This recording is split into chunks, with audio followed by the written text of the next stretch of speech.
Sige lang ha. Ano, puro mga daanan pa din siya?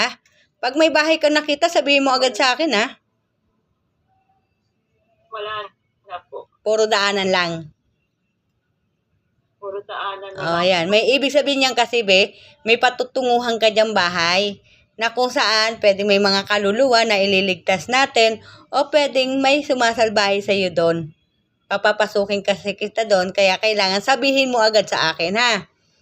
Para lahat ng mga nararamdaman mo sa katawan mo mawala. Tuloy mo ang paglalakbay mo kasama si Lord.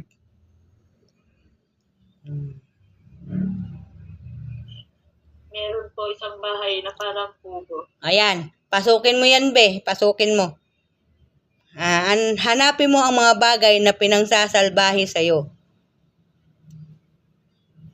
Ano nakikita mo? Madilim po eh. Manalangin ka kay Lord na papagpaliwanagin ng paningin mo.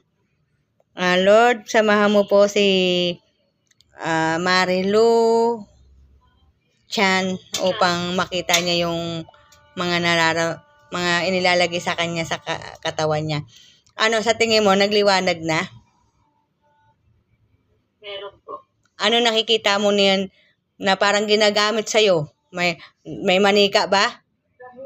Damit? Damit po na kinuha niya. O, yan. Anong nilalagay sa damit mo?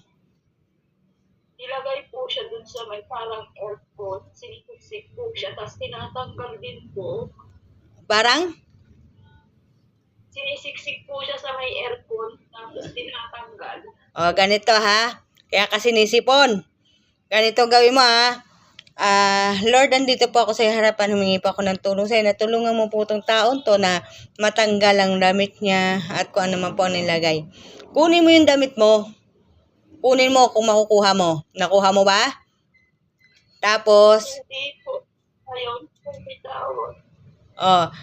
papasama na lang kita kay Papa Jesus. Lord, salamahan mo po na makuha ang damit na inilagay niya po. Tulungan mo naman po ang anak mo si Marilu Chan. Nagsusumamo po ako sa iyo. Ito po ang aking samot na lang sa pangalan po ng aming Panginoon Kristo na aming tagapagligtas. Amen. Nandiyan na ba si Papa Jesus? Opo. Kinukuha na yung damit? Naglalaban pa po siya. Salamat po.